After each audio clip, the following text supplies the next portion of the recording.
We've been focusing on operator learning for the last several lectures. So here, so the objective is, of course, to take inputs, little a and GA, and this GA here, the input U, as we call it, this is a solution of the PDE. This is what we are trying to do. An objective is to approximate this operator G from data.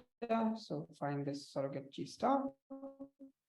And the key thing here is that compared to standard machine learning architectures, is that my inputs and outputs have to be functions. And in addition to that, I should have some notion of continuous discrete equivalence. Otherwise, everything depends on the resolution. You can always project it onto finite dimensions, and then everything depends on the resolution at which you're doing the projection.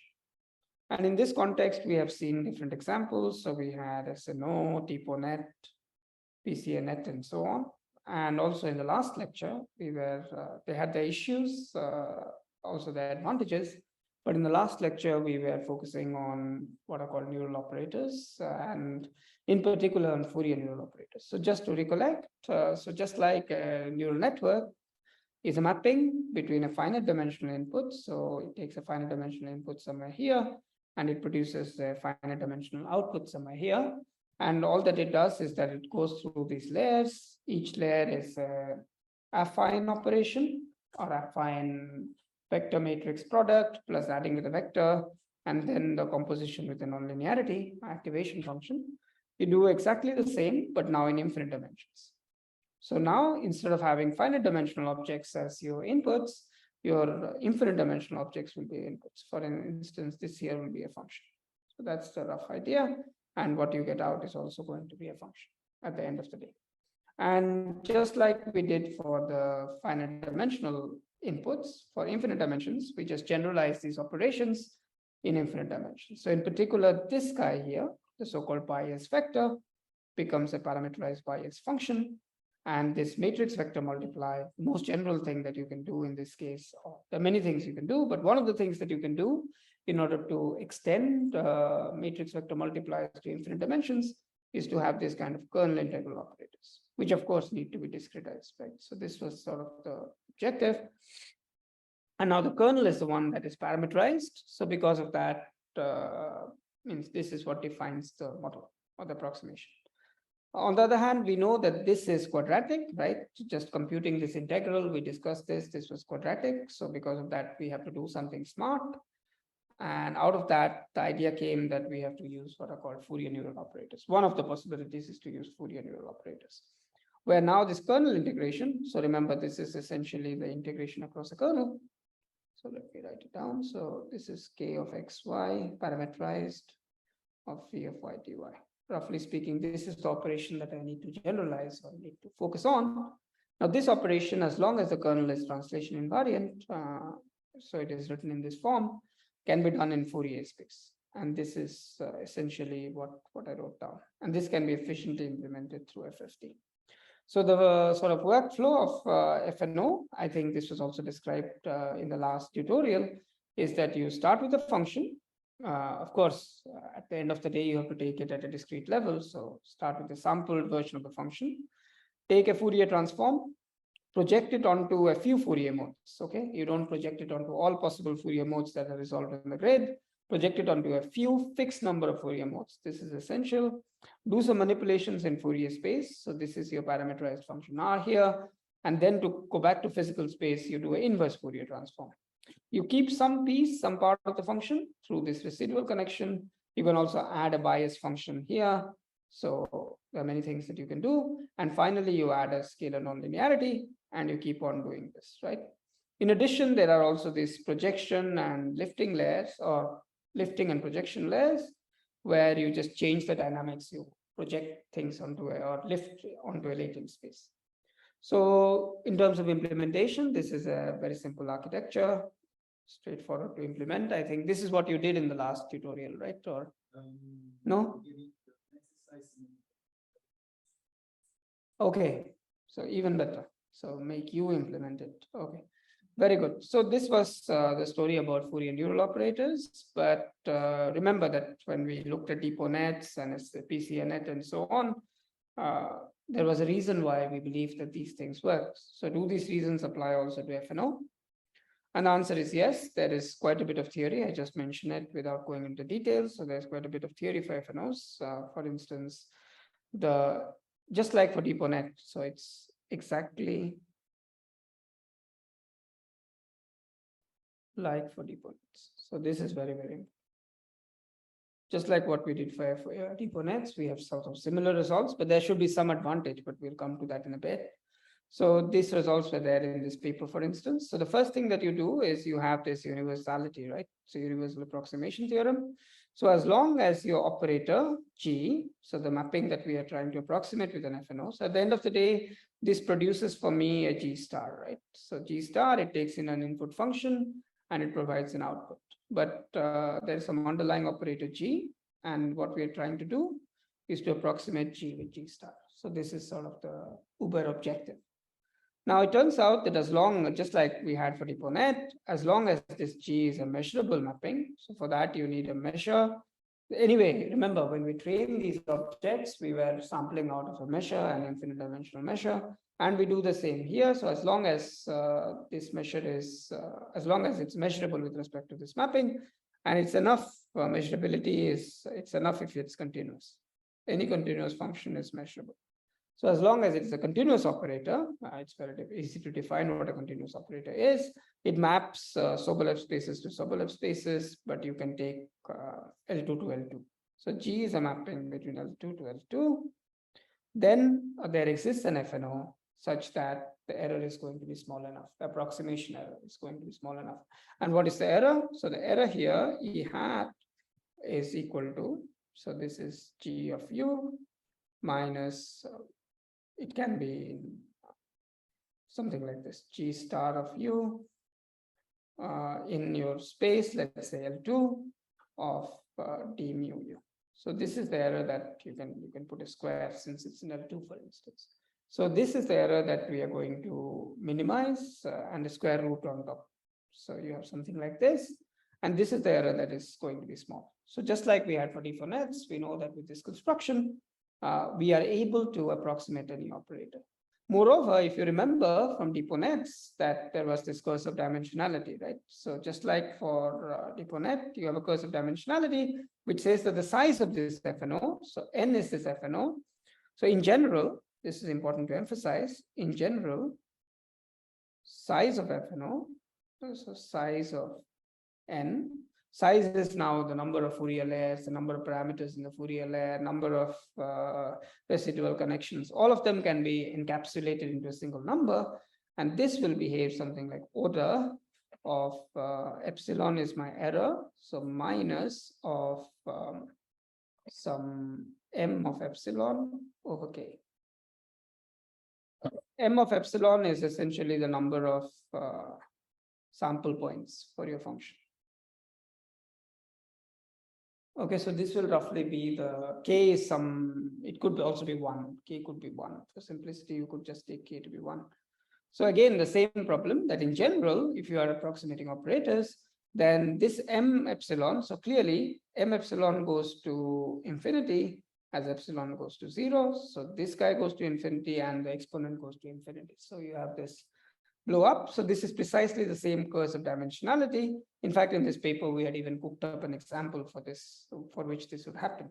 However, as long as my operators are from PDEs, so for instance, Navier-Stokes or whatever, elliptic PDEs, heat equation, all of them, we could prove that the FNO size will grow polynomially with error. In other words, size of FNO, size of N, would behave like order of e to the power some small polynomial, t over k. So t to the power alpha over k, some small polynomial, okay? This does not really matter. It's essentially linear or quadratic. So as long as your PDE is, as long as your operator comes from a PDE, because it has much more structure, right? An arbitrary operator, just imagine if you just think about continuous functions, in your basic math courses, people might have shown you all kinds of exotic continuous functions. White noise itself is not, but anything slightly more regular than white noise can be a continuous function. But that won't be a solution of a PDE. Because solution of a PDE has much more structure, much more regularity. So as a consequence, this helps us to prove these kind of results. But as I said, the main point here is that it is still exactly the same as DeepONets. But remember, we embarked on this journey because we had all these issues with DeepONets, right? Because DeepONet was a linear method. So we had this, let's say, slow decay of the eigenvalues of the covariance operator, which affected us. So if you recall from the last lecture. So then, can this be alleviated? Can this be solved by using FNOs? And this is the key point. So this is paper, very recent paper where this has been done. And the point is, if you remember, so this was the issue, right? So whenever we had advection equation, but with discontinuities, actually you don't need discontinuities, but it's very easy to show this in the case of discontinuities. So the idea is that now my input is a step function, but what is unknown is the location of the step. What is also unknown is the size of the step or the amplitude of the step. And these things can vary. This is just advection. So advection means that it will simply move it. So this is the sort of solution operator. It takes initial conditions, so U naught, to solution at a later time. But the evolution itself is given by UT plus AUX equal to 0, just one space dimension, okay, for simplicity. But this is the hard problem, right? Because if you remember, so recall that the eigenvalues, Ix of covariance operator decay slowly. This was my exercise to you last time, just to take this matrix of ones and zeros and see how its singular values decay slowly. So because of this, whether it's DeepONet or PCNet, they will take a lot more bigger networks in principle to do this problem. In fact, you can prove rigorously that the size of a DeepONet to get epsilon error, so the error epsilon, the size of a DeepONet has to be, this is a very simple problem, right? You feel that, okay, it's a trivial problem. You just have a step, you're moving the step. Just by looking at this, you should be able to do this very quickly. But the answer is not. You can see already in numerical results that if you take DeepONet, it's already 8% error. And some of the other baselines, for instance, ResNet is like 15%. This is a convolutional, fully convolutional neural network. One particular convolutional architecture, this is 20%, and so on. So this is not as easy for a machine learning algorithm as it is for us. By the way, it's also very difficult for a numerical algorithm. If you use a plain vanilla numerical algorithm, finite difference, finite element, it doesn't work. So you need to do some, let's say, regularization on your numerical algorithm. So in this particular case, one can rigorously prove, because of there is a lower bound, right? Remember that I sort of flagged the lower bound. So this is associated, this sort of high errors, at least are correlated. They are not exact, but they are correlated with the fact that the size of a DeepONet is going to be quadratic in terms of the error. Okay, quadratic is not exponential like what we suspected here, but quadratic is quadratic. So it means that to get an error of 1%, the size of the network has to be fairly large, right? At least. And this is an order, so lot is hidden under the notation of order. So in this particular paper that I'm referring to, very recent paper, we were able to prove that for FNO. So remember that the design construction of FNO is different because it uses this sort of, it's a nonlinear method in that sense. There is no obvious there is no obvious sort of basis in which it is written. So it's a nonlinear method. And by using that, we are able to prove rigorously that the size of the FNO to get the same error is going to behave logarithmically, right? So this is log 1 over epsilon. So this is quadratic. So linear would be better, but now it is not even linear. It's not even a square root. It's logarithmic. So you cannot do better than that, right? So just imagine that essentially with a very small network, you should be able to, with FNO, you should be able to solve this. And this is what is seen also. So instead of having 8% error, now you have 0.7% error. So the error reduces by a factor of at least 10. Okay. So by doing this nonlinear construction, we gain something. And the gain is in the fact, and this gain is not just heuristic or empirical. It is actually something which is principled, right? So we know exactly where the gain is coming from and why there is a gain. So one should also understand that before just blindly trying out different architectures and different problems. So easy problem for us in an eyeball node, but it's difficult to teach things to sort of solve this kind of a problem, particularly because this is really a discontinuous thing. It's sort of very sharp here. Okay, so are there any questions about, we will see some more examples of FNO later today, but so far, are there any questions? Do you understand why we might benefit by doing this sort of a nonlinear reconstruction, nonlinear method, rather than just sticking to something linear? In fact, just as a counterpoint, we also did an experiment, I don't mention it here, where FNO works with a Fourier basis roughly, right? Because you're taking Fourier transforms and so on. So we try to design a linear method, which takes, we took away the nonlinearities and just used, let's say, a linearized version of FNO, where in principle, you could say that sigma, so there's a nonlinearity here, this guy, where is the sigma now? Yeah, so this here, sigma was idea. Can we say that? I think this is the experiment that we did, right? We essentially changed it to a linear, or the Fourier project. This is more of a projection. No, we just use the Fourier basis. Okay, so when you use a Fourier basis, roughly speaking, it's we didn't implement it like that, but in principle you could. So you could, for instance, think of this as an identity, forget these two terms, and then just use FFT. Then it's essentially projecting on a Fourier basis. And then also, we saw that the results were not very good. We had very, very high errors. And this is because it's sort of so sharp that the eigenvalues decay so slowly that you need 100 modes. We needed, no? 512 modes. In order to get similar kind of errors, you need 512 modes. Whereas with the nonlinear reconstruction, we had how many? Two modes. Yeah. So this is sort of the advantages of that. So FNO, at least in this respect, is a good architecture. But there are issues with it, and let us we will see that in a second. Someone is no. So this is an example. This is a harder problem somehow than advection. You can think of it as a harder problem than advection. So this is the Euler equations. If you remember, we have seen the Euler equations several times, and we'll see them later today too. So for the Euler equations, so you have been given an initial, I don't know how well you see, I don't see anything, but you're given an initial density. I'm not going to write down the Euler equations. So you can see them in the notes earlier. This is the momentum. It's in 1D, but you can do this in 2D also, as we'll see. And this is the total energy. Yeah. And from these things, so this is initially, so at T equal to 0. And the idea is to map it onto the energy at T equal to 1.5, I think. So, because the dynamics of these three things are coupled to each other, right? So the conservation laws are the conservation of density, momenta, and energy. So we show it, I don't remember how many samples, 256 probably, right? And then the idea is to predict. So these are functions, right? So the inputs are functions. And as you can see, there is a huge variance in them, because here, for instance, the jump in the density is from the left to the right. And here, suddenly the jump is in the right to the left. So these are different samples, okay? So this is, the problem has been tailored in order to have these kind of different samples.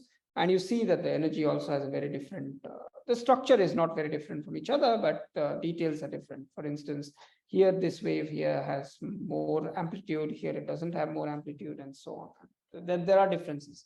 So this is not an easy problem. And again, you see that the traditional architectures, well, they do better than in advection. This is primarily because I think we sampled it on 256 points, I think, no? Yeah. 1024, okay, fair enough. So anyway, so this, as you can see, the errors were like 4.5%, not so bad. But with FNO, because we don't prove anything for the Euler equations, it's very, very hard to prove that. But by proving something in a simple case, we know that, okay, most likely when there are discontinuities, it will do a better job than DeepONet, which it also does in this case. So you have an error reduction by a factor of at least 3, which is significant. Okay, so there are regimes where one architecture will score over the other, and the best way to understand what to use, well, one can always use all of them and see what's the best result. But then to build some priors, it's important to have this kind of a knowledge that one is better than the other in a certain regime. So it feels like that FNO should be doing well everywhere. It doesn't. There are still issues with it. And let me just quickly flag some of these issues.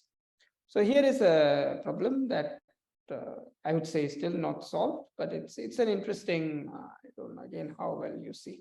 Okay, so what is I see very poorly because I can't see anything on the screen there. Okay, so now what's the problem here? So this is the data set, which is it's a data set for ocean modeling.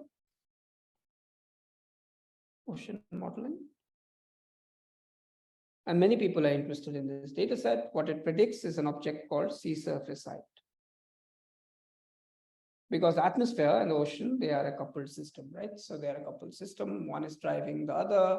So now we have the sea surface height. As I said, this is a function of various variables, and this is the first principle. So it's the sort of a Navier-Stokes equation at the base.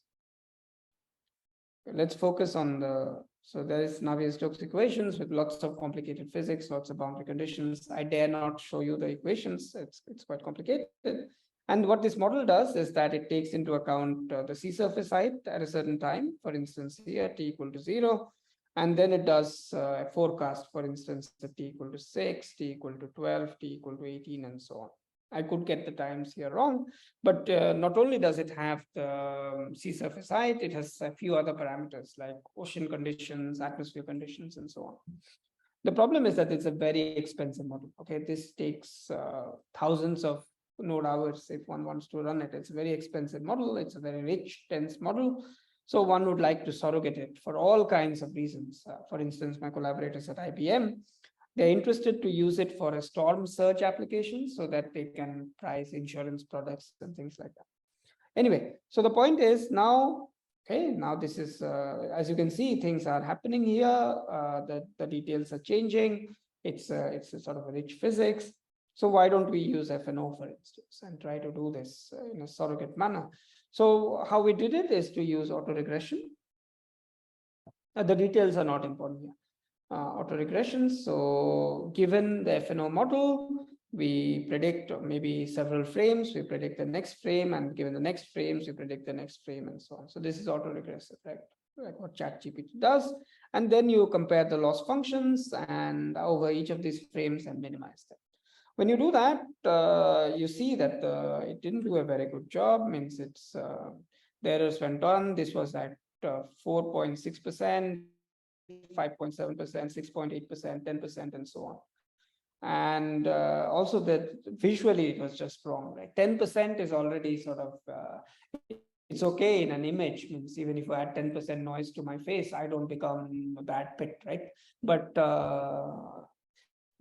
in physics you can't use 10% errors. So this is so you still classify someone correctly with 10% errors, but you can't really do physics with that. The storm surge, the sea surface height is completely wrong. So even if we did this for an academic problem, we showed all these nice results, you still see this kind of large errors, right? So the question is, what is going on?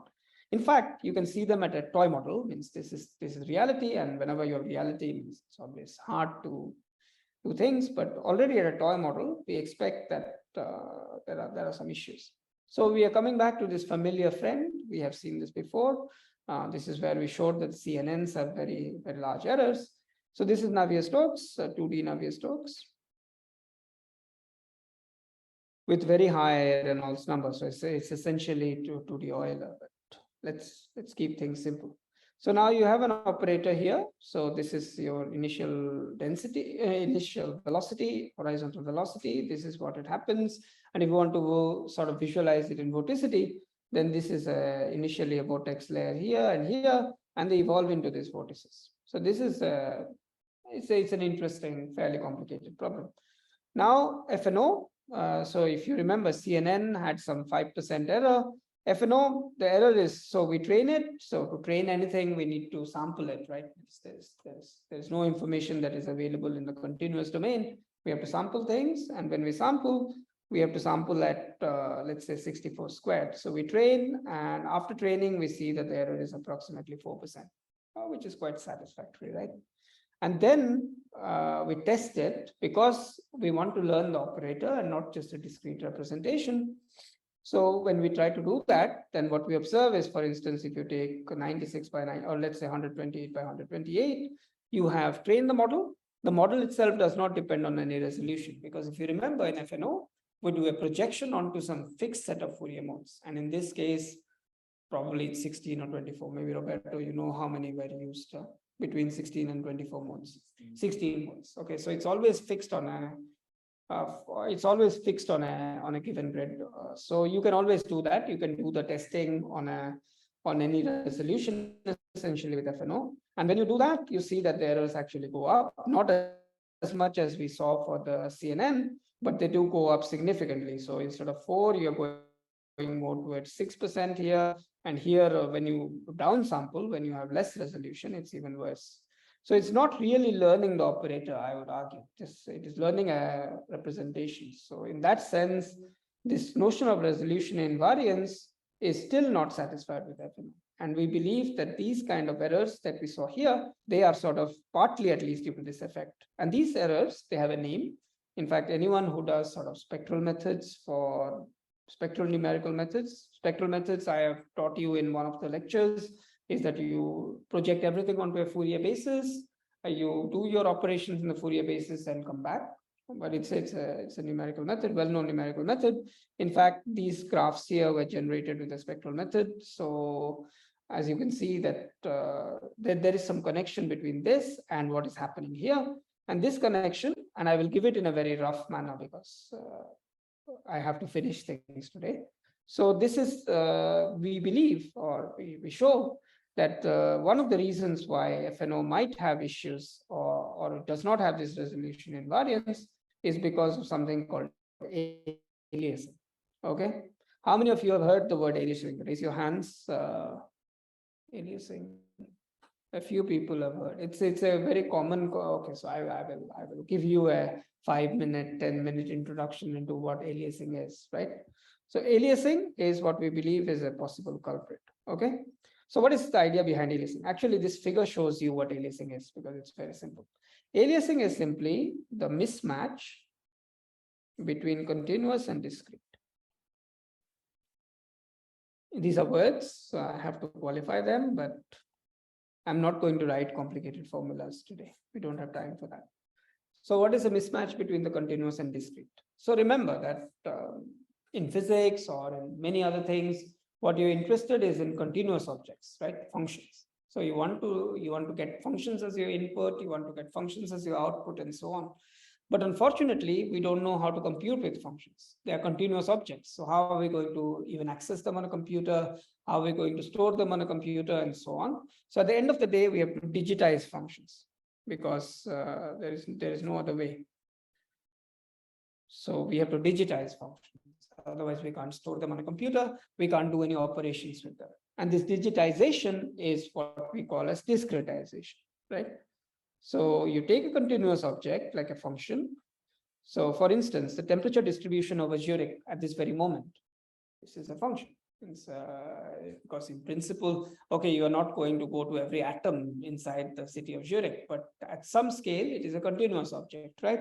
But we cannot access it. We cannot measure it. At the end of the day, we are measuring the temperature in Zurich over, I don't know, 20 sensors, 20 thermometers that have been placed in 20 different places. 20 is a number I put.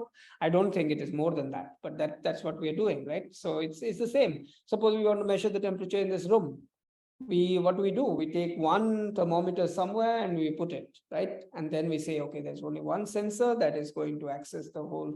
Maybe we can put 5, but we cannot put a whole continuum of sensors. So the point is, at the end of the day, whenever we have to work with functions like the temperature distribution over Zurich or in this room or over sea surface height for that matter. Where is this example? This is a very good example. So we have the ocean. So this is actually the coast of UK here. So this is the coast of UK, the southeastern coast of UK. So this is Europe. This is North Sea. Is it North Sea between? Yeah, at least it's somewhere in that area. Right. So now you're not going to measure the sea surface height at every point in the North Sea, right? So what you do is that you put some gauges. So these are called gauges of buoys, and you put them at some discrete locations. I don't know how many locations they have in the North Sea, but in the Mediterranean, these are, I know them very well. They are like approximately 10,000. So there are 10,000 gauges in the whole of the Mediterranean. Now, Mediterranean is a very, very big ocean to measure the sea surface height, 10,000. Okay, so that's the number that we're talking about. But now, of course, this is a function, so you are discretizing in some sense, already at the level of measurements. But also for numerical simulations, right? Numerical simulations like a spectral method or a finite volume method, as NEMO is, what you do is that you have a grid. So, of course, this is a more resolved grid. You can't resolve not C on a 16 on a 4x4 grid, but roughly we have a grid. So at the end of the day, any function, where is it? Here. Any function has to be discretized, right? So even though my ideal input output should be functions, all I have to access them in terms of discretizations, some sort of measurements, sensors or whatever, and then I can only operate on them in a discretized manner, right? So when I do that, ideally, I want to have a good representation. I want to have an exact representation. And the lack of this exact representation or the mismatch between the continuous and the discrete is given by what is called as the aliasing error, particularly from signal processing. So in other words, let us think of it from here. Okay, so we have, so now measurements, discretization is always different things. We can take point values of a function. You can take averages, or in general, all these things can be coefficients of a basis. So coefficients of a basis, actually of a frame, but let's keep things simple. Or if you have a function u of x, you always rewrite it as some cj phi j of x. Point values also can be written in this manner in terms of what is called a sinc basis, but that's a detail. And at the end of the day, u is given by a set of values cj, j from 1 to some capital J. Okay, so at the end of the day, whenever you have functions, you have to either take point values or cell averages. All in general are coefficients of a basis that represents the underlying function space. So for instance, if you take functions and replace them by point values, then this is what can happen, right? So look at this. So now I'm taking, how many points am I having? 8, I think. So 1, 2, 3, 4, 5, 6, 7, 8, 9. Okay, the boundaries are also there. So 8 or 9 points. And I'm trying to represent functions with the point values on these points. Now, as you can see, the function in blue, which is sine of 2 pi x, has exactly the same point values as a function in green. It is exactly the same point values, right? And this is sine 20 pi x or something. We can count 10 pi x probably. So, but these two functions, so if I look at this point, the red and the green are exactly the same. If I look at this point, the red and the green are, no, the blue and the green are exactly, I'm colorblind, but not that much. So it's the blue and green are exactly the same. Here also blue and green are exactly the same. So now I have told you that there should be a way in which we represent functions by point values. So in other words, if I do this, just imagine my temperature over whole of Zurich was given by green, but I represent it by point values measured at these 9 sensors. Then I have no way of knowing whether it is the green function that is giving me the point values or the blue function that is giving me the point values. Why is that? That is because the resolution that I need, the details that I need, because if I would have taken more points, so let us take, instead of having this blue and the green, I have another point in between. So for instance, this point, then of course the blue and the green have different values, right? So then I will be able to distinguish them. The inability to distinguish between two different discrete representations is what can be encapsulated by aliasing. So whenever we have functions, we have to be careful about how we represent their discrete representations. And this is what is roughly called as aliasing. There is a mathematical formula in how you represent it. It's if you want, you can read it on Wikipedia. It's called the Poisson summation formula, which tells you that functions have to be represented, or there has to be enough resolution. There has to be enough sort of, or there has to be enough number of points in order to represent a certain function. And this idea of having no mismatch, so no mismatch between continuous and discrete, I'm sort of cutting a very long story short here, because yeah, no mismatch between continuous and discrete. How can we ensure that? Or no aliasing errors is given by what is called as often, which we call it as the Shannon's sampling theorem. So Shannon, who is considered as the founder of information theory, but there are other people also, Whittaker and Kotelnikov, but for simplicity, I'll call it as the Shannon sampling theorem. So what Shannon did is that he identified conditions and others. This is not just his contribution. They identified conditions under which a discrete and a continuous function and its discrete representation are identical, or under which you can take a discrete representation of a function and you can still retrieve the continuous function. Okay, and the failure to respect this is what causes aliasing errors. If you want to see, go to Wikipedia. There's a spectacular visual example of what happens when you don't represent, it's called the wagon wheel effect, or what happens when you don't represent this. In other words, the idea is that if you take functions with essentially the functions that we have, these have to be with finite number of frequencies. So if you take phi j to be the Fourier basis here, Fourier basis with how many bases, the number of basis coefficients, then you can write down conditions, or if you take it to be some modified Fourier basis, you can write down the number of conditions that you need or amount of resolution that you need in order to have the exact representation between the discrete and the continuous. And when you fail to do so is exactly when you get aliasing errors. Okay. And we believe that FNO, for instance, it has this capacity to create these aliasing errors. So let me just show it to you visually without writing formulas. So here is an example of, and in particular in FNO, see, one of it is, of course, to do Fourier, because when you're projecting in Fourier basis, you're respecting this Shannon sampling theorem. But when you're not, because you just don't have the Fourier layer, you also have the nonlinearity. So everything goes into the nonlinearity, which is here. So what happens when we apply the nonlinearity? So if you look at this picture here, so it's sort of, it should be flipped, but this is my U, and this is my sigma of U. I apply, I think, the leaky ReLU or something, JLU, one of these moderate nonlinearities, and then this is what happens. So I start with the function. Function is a signal, so it has this kind of behavior here, and I look at its representation in frequencies. So in frequencies, as you can see, these are, so I take a Fourier transform. So this is a Fourier transform, and this is how the frequencies match up. Now I apply a nonlinearity. Okay, because I apply a nonlinearity, just imagine if you apply the square. So you take sine, just one Fourier mode, you apply the square to it. So sine squared of x, if you remember, sine squared of x is nothing but what is it, sine 2x 2 sine x minus, or cos 2x minus sine 2x. I don't remember the exact trigonometric formula, but just applying a transformation, a nonlinear transformation to a sine results in frequency doubling in this particular case. This is a well-known thing that you can find out. So because of that, I increased the frequencies. So the function had only fixed number of frequencies. So its frequencies was between these two lines here. Now you apply the nonlinearity. This is ReLU, or some derivative of ReLU. It's not the square. So of course, you change the frequency range. So you have different frequencies. But remember, what did I tell you? I told you that in order to represent a certain function at given frequencies, you need a certain amount of resolution. And this resolution is what is called as the Nyquist barrier.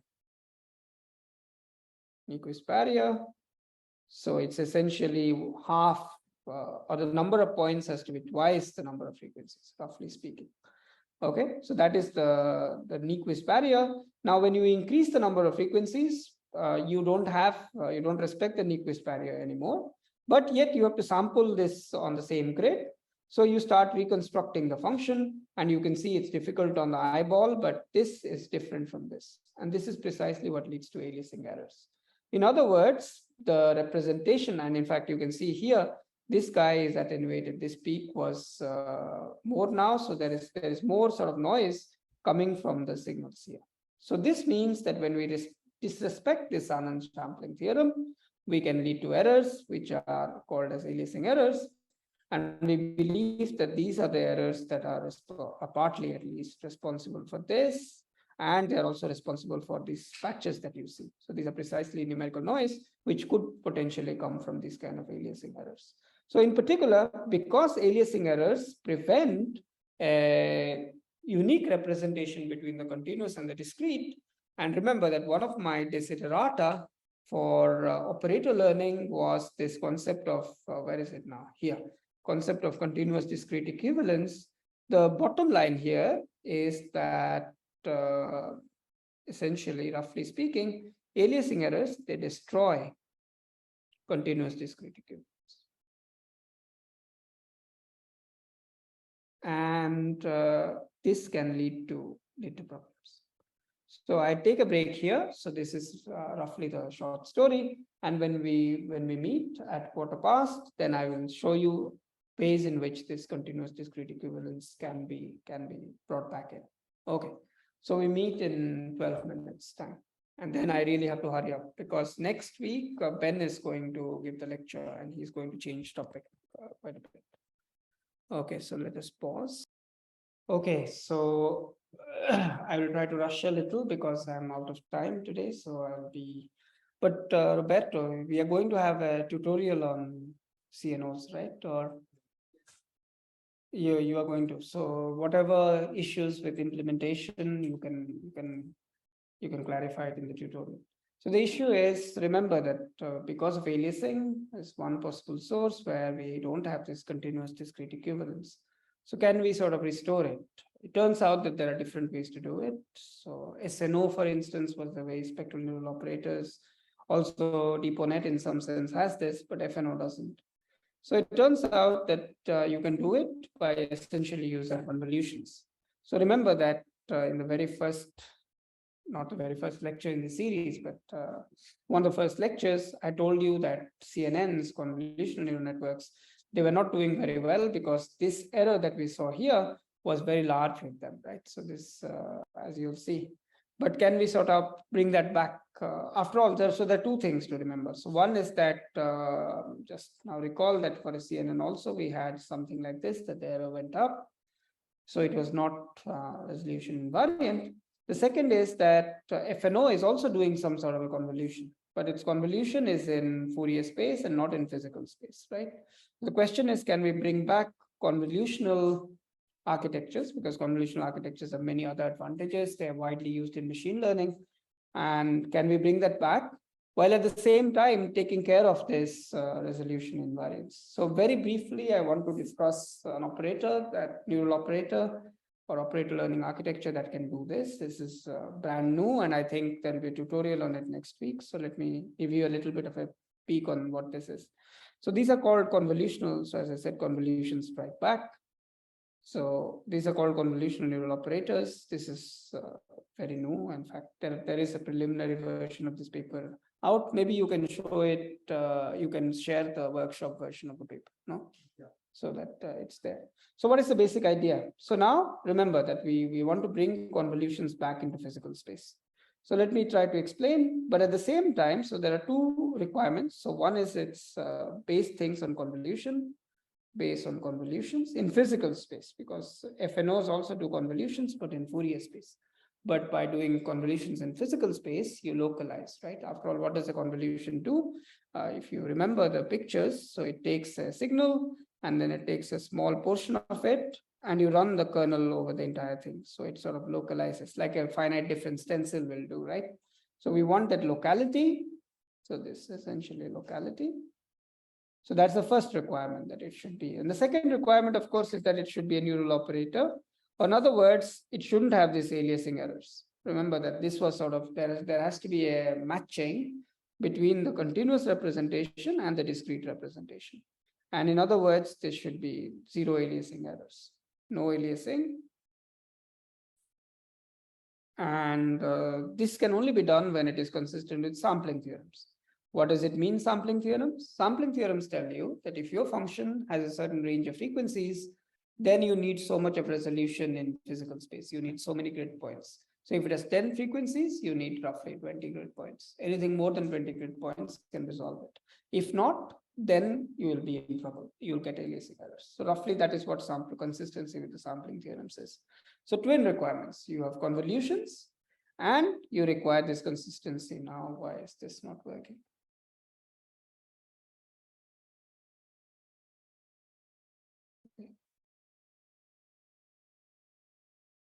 91%, so that should be okay. Okay, so these are the two requirements. So you have to be consistent with the sampling theorems and you have to base it on convolutions. So very briefly, how is this done? So here is a sort of a graphic representation, a schematic of what is done. So of course, this is multi-layers. So these are different layers. So you have an input here, function. At the end of the day, you have to sample it on a certain grid, right? Because you don't have functions just like that. So you sample it on a certain grid. So in other words, instead of having a continuous representation of the function, you know how many frequencies are there. So you can, for instance, do a projection, or you know how many frequencies are there in the function, and you choose your grid accordingly. So you have the grid which is resolving this function. Okay, that's consistent with the sampling theorem. Then you do this kind of a lifting operator, just like we did in FNO. So instead of taking a function, which is just imagine if you are taking the velocity of Navier-Stokes to the velocity of Navier-Stokes. So essentially, this is one-dimensional function, or the phase space dimension is one. It's a one function. So instead of that, you lift it to some latent space, which could be 100-dimensional or 20-dimensional. So this is just a latent space representation, or since you know what CNNs are, this is an increase in channel width. So once we have this, then we have to process it through different layers. Okay, just like we had Fourier layers, these are different kinds of convolution layers. But these are not just convolution layers, these are modified convolution layers. Because if we just do convolutions, then we will not have the right kind of sampling theorems. So we do something smart here. And the idea is that there are two things that we essentially do. We do a convolution. Convolution is the same operation that you have learned with CNNs, but we do it in, and then we have sort of nonlinearities, which are given here. And then, so how do we do the nonlinearity? So this is very, very important.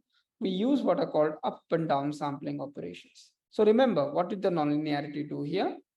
The nonlinearity in this picture, when we apply the nonlinearity, it took a signal of certain frequencies, and all that it did is that it increased the frequencies, because that's what a nonlinearity does. You take certain frequencies, you increase the number of frequencies.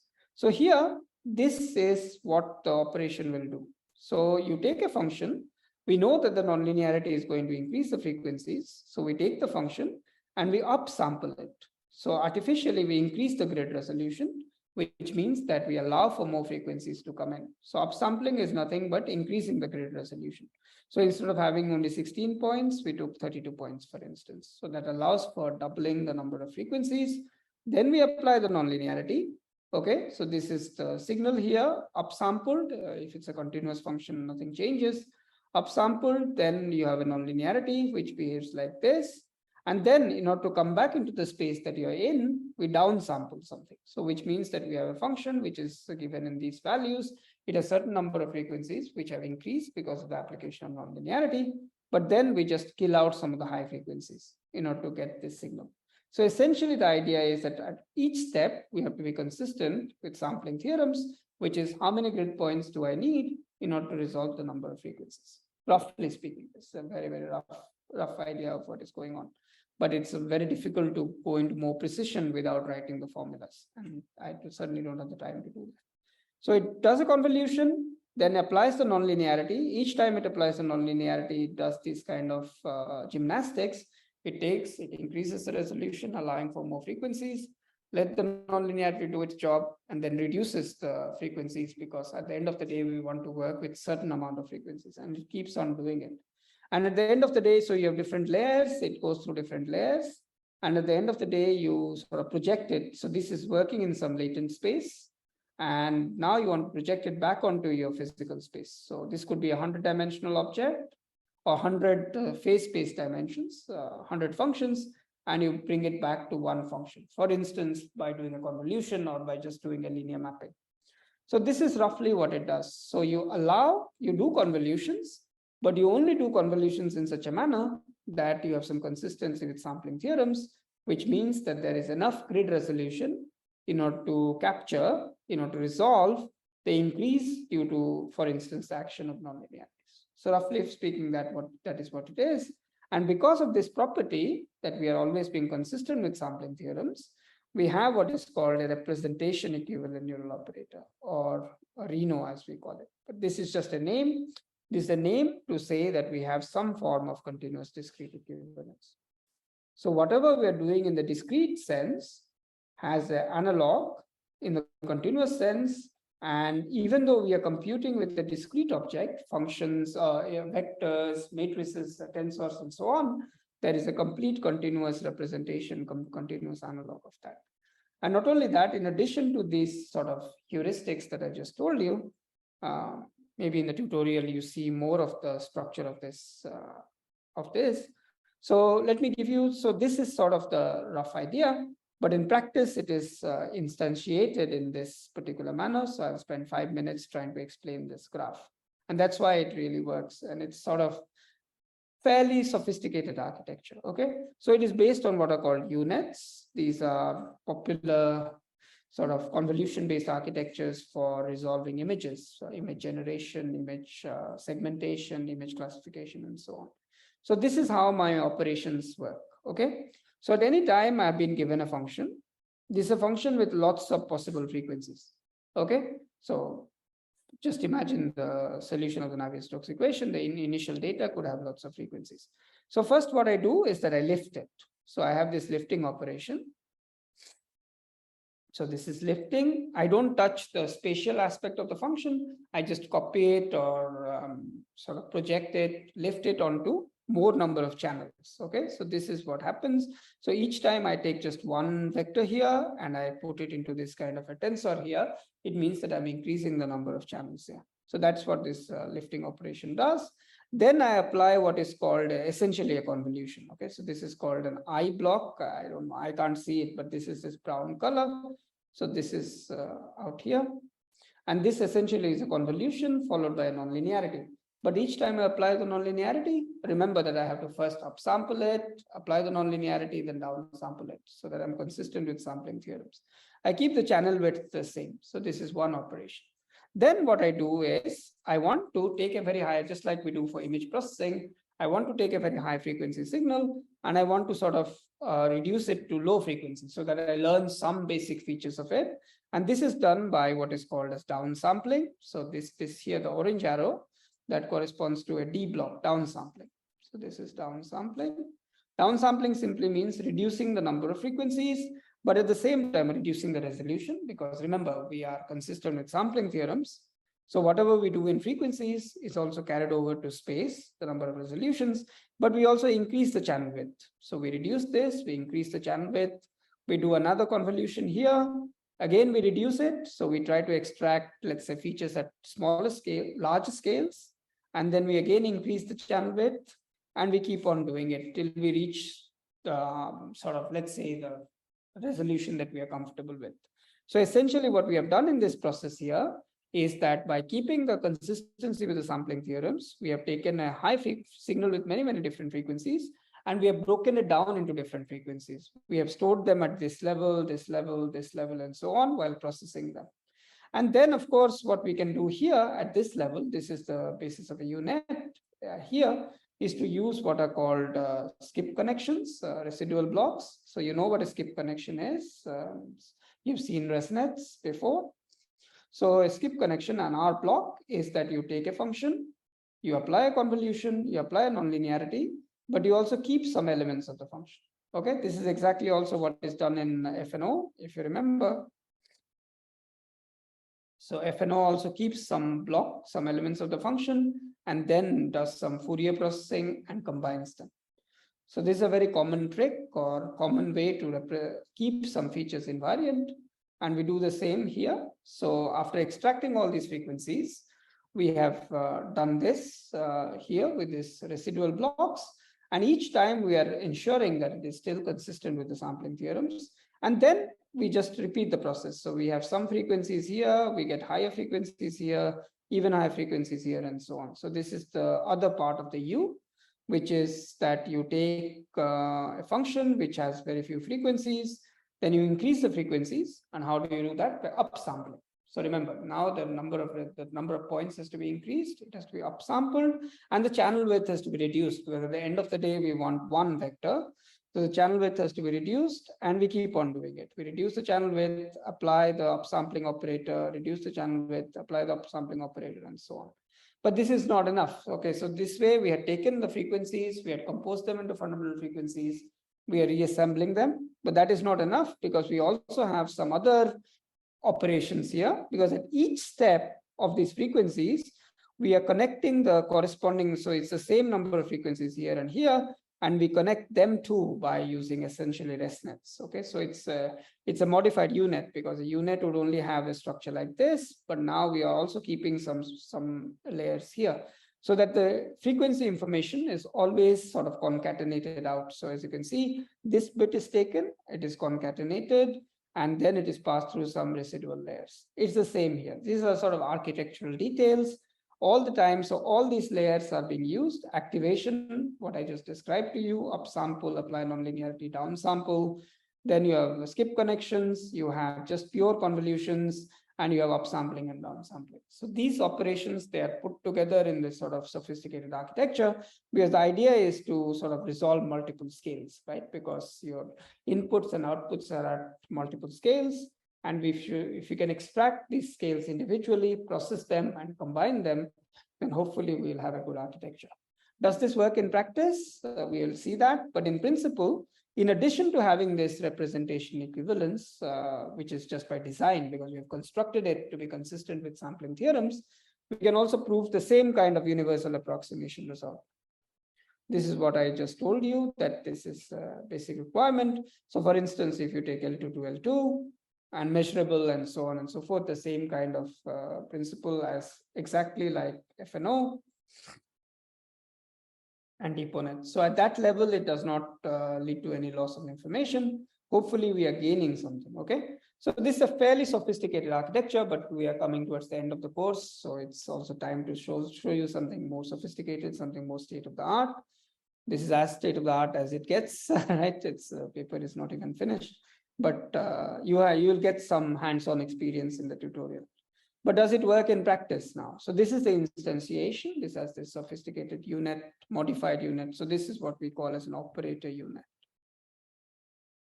And the difference from a pure UNet is that in a pure UNet, you don't have this modulation, this sort of consistency with the sampling theorems. Otherwise, you can do it. Now, let me show you whether it works in practice or not. And I'll show you different examples where we compare different architectures.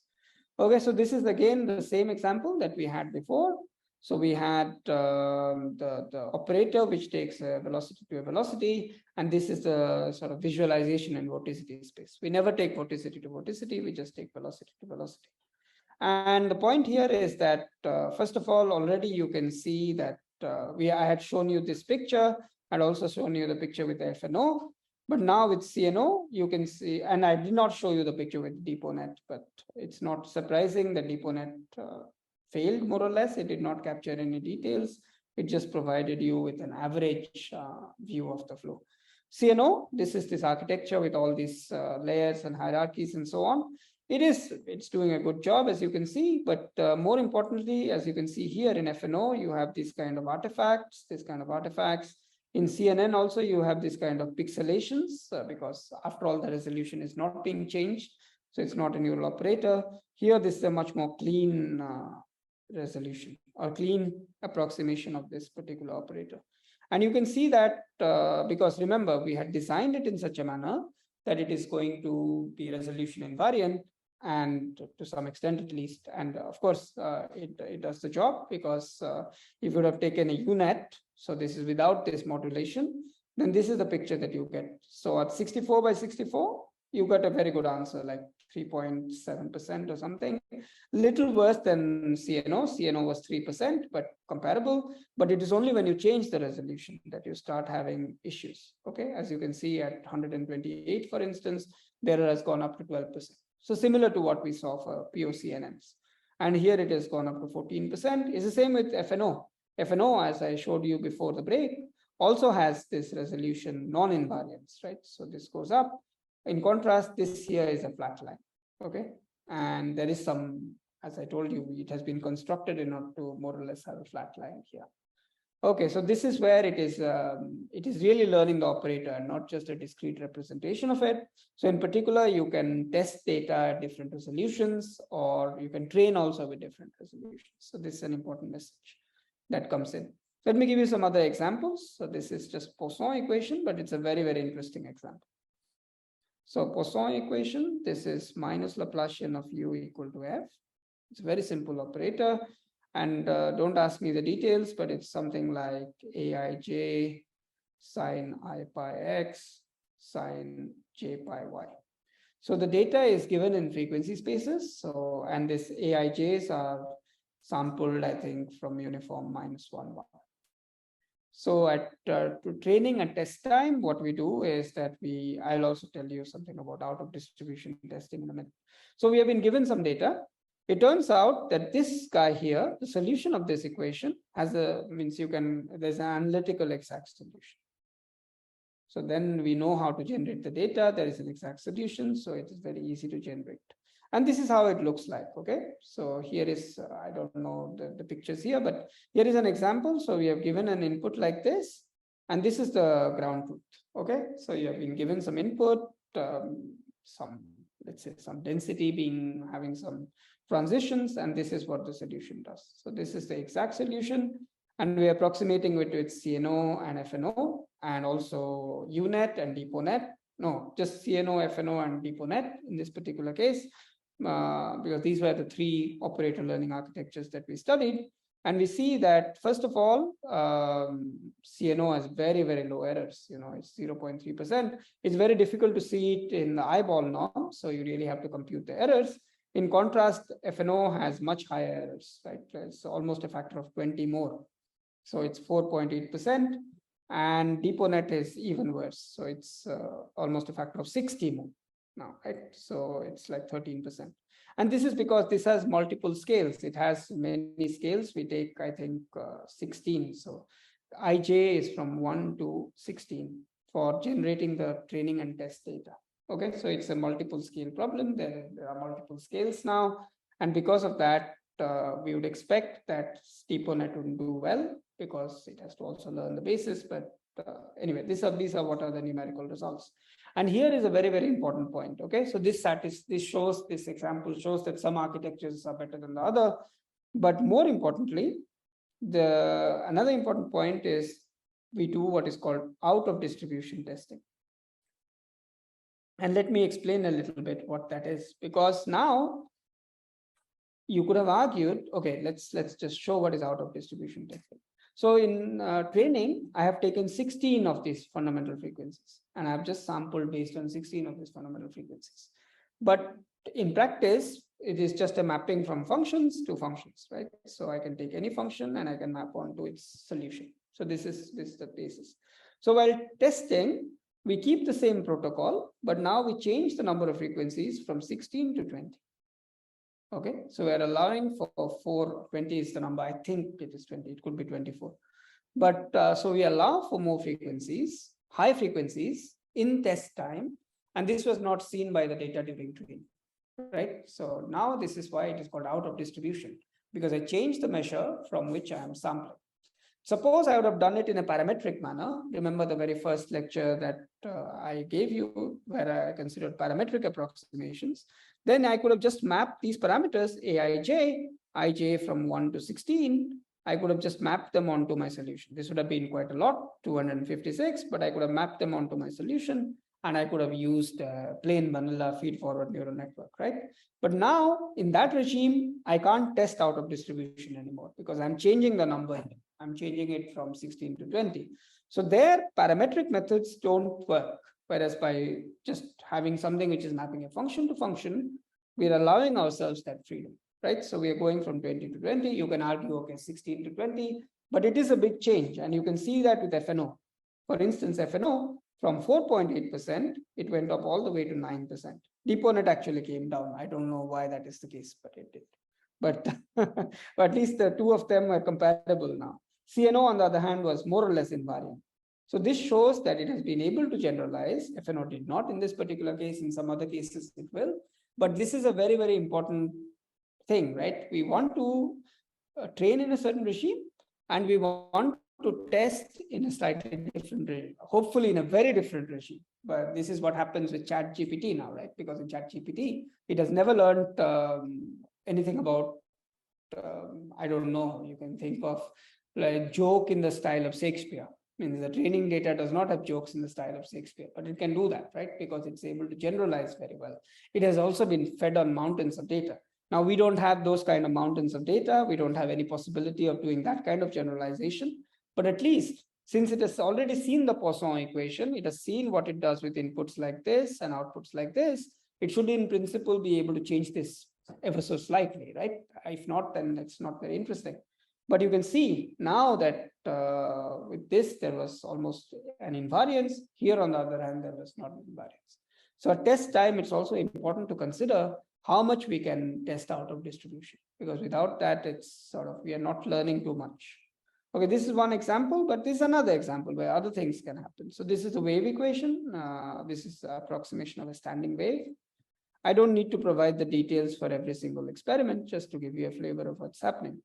Here, actually, they did, all the models did equally well, sort of, right? So if you, in distribution, again, there was some, the initial condition now is similar.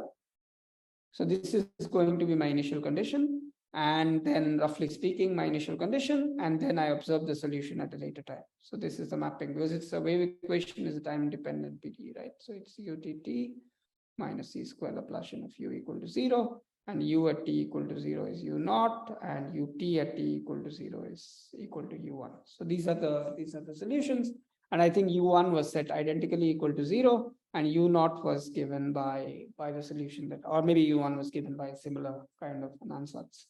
And then you can see that this is the input at time t equal to 5, I think. These are the outputs. They're all comparable to each other. And you see this in, so FNO and CNO, they're exactly the same here in distribution. DeepONet is a little bit worse, almost double as worse, not surprising. And when you change the distribution, so you allow for more frequencies in the standing wave, I think they did well. One went up to 1.6, the other went up to 1.5, but I would say that they were comparable. So there was a difference here. Can I explain you the difference? Possibly, but that would be a detail, right? But here, this is sort of the gross picture. Here's another example. This is a more interesting PDE. It's called the Allen-Kahn equation. So this is a nonlinear parabolic PDE. It's UT equal to Laplacian of U. There's a reaction rate K minus or maybe C U squared minus 1, something like this. So it's a reaction diffusion equation. Okay. And again, the inputs are from initial data to final solution. Now, this is nonlinear, so it's very sensitive to initial conditions. Again, you can see that this is my input, the output. So this measures phase transitions. And both FNO and CNO, they did relatively well. One is slightly better than the other. FNO is better than CNO. So this can also happen, that one is better than the other.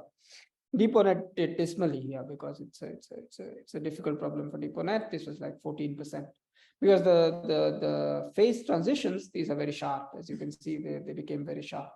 The material became much more separated out during the evolution. And then you could do also out of distribution in a similar way. You take more frequencies, and then actually both methods did worse. So for instance, FNO, the error increased by a factor of 4. Here also it increased a little more than a factor of 4. So both of them did equally bad. DeepONet, of course, was already very bad. So sometimes, something is doing better out of distribution, something is doing better in distribution, and so on. Another example, this one is, I like it because this is transport equation. We had seen some theorem about this at the beginning of the lecture, but now it's in 2D. So essentially what you're doing is that you're taking some initial inputs, and then you are just translating them at a later time. And here both FNO and CNO, they did well. DeepONet didn't do so well, because this is a sharp gradient, so it didn't do so well. So as you can see, FNO and CNO, they were really comparable to each other. But this was for in-distribution testing. So in distribution, what we did is that we varied the location of this disk inside this region here, and then it was just advected to this region here. But out of distribution, what we do is that it has never seen data where the input is inside this region and the output is inside this region. It's just a translation, right? So you're just translating it. So it should be able to learn that it is just a translation in out of distribution testing.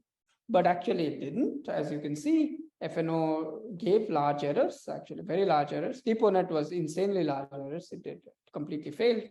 Also, FNO was 9% errors. So in distribution, it did not, whereas CNO was in distribution, out of distribution, it was just marginally worse. So can anyone give me the reason why you think that CNO did so much better in this example out of distribution compared to FNO? But there's a very simple reason for it, which is actually in the graph itself. But I want someone to work this out in your head. So what is happening here? What allowed CNO to do so much better in this simple example than FNO? Some ideas, some thoughts. Some people know it, but they're not allowed to open their mouth. So what is happening here? So what did the architecture need to learn in order to generalize? It needed to learn translation, right? So it needed to learn translation because all that was happening, it's a constant velocity. I'm not changing the velocity. I'm just moving the disk down. Okay. So it didn't matter where it started. All that it did is that it translated.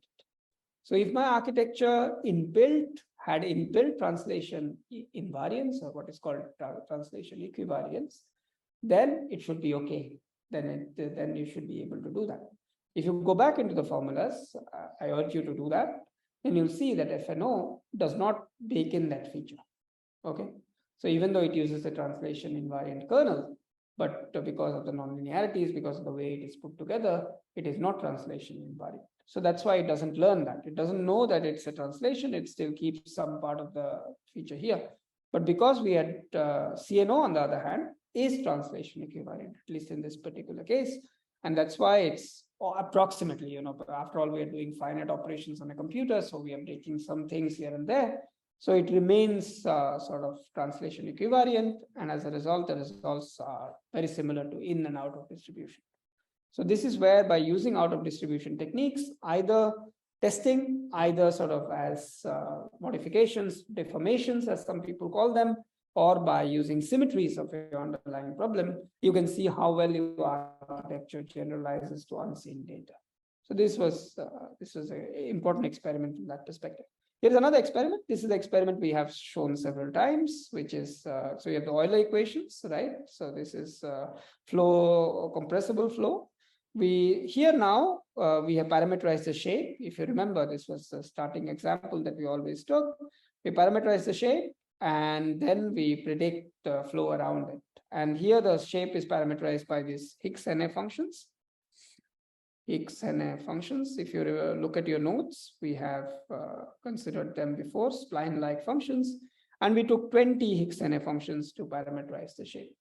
And as you can see, the architecture, DeepONet was not the best, but FNO and CNO gave very, very low errors. In fact, if you remember, when we had just learned from a parameter to the map, our errors were like 1.5, 1.6%. Maybe they're not completely comparable, but this was sort of the ballpark, and they did very well. But now, in out of distribution testing, what did we do? We changed the number of bound functions to 30. And this would have been impossible with the parametric approach because it was taking 20 parameters and producing a field. Now, when I take 30 parameters, I can't even give the input, right? I have to do some projection, reduce it to 20 parameters, who knows, right? But here, as you can see, they did very well. The errors increased a bit, but they are still quite low. Okay, so these are the places where having an operator learning framework really helps, because then we can show the entire operator and how it acts, and we can evaluate it for different kind of objects. And I think there is a project on this also, right, where they compare parametric with the operator learning approaches. So you will see where operator learning approaches come to their own. So I'm almost coming to its end of my time. I just have some list of some open issues. So what I showed you is, this is really ongoing research, right? Means by no means do we have all the answers to all the questions that we have. In particular, all the examples, there are very, very few, maybe one or two examples where people have tried them on 3D problems, but the real scale is in 3D. And this is where we don't know what is going to happen, but the payoff is going to be huge, because for a 3D problem, the cost of a traditional numerical solver is very, very high. Whereas here, for instance, in this problem, how much was the data generation cost, Roberto? You ran this. A minute? 1 minute. So it takes about 1 minute for my finite volume method to produce a picture like this. And with the neural operator, this is 10 to the power minus 3, 10 to the power minus 4 seconds.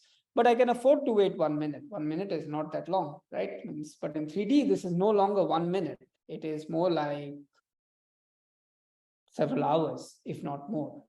So in 3D, if you can scale these methods to 3D, then you will have much of a payoff.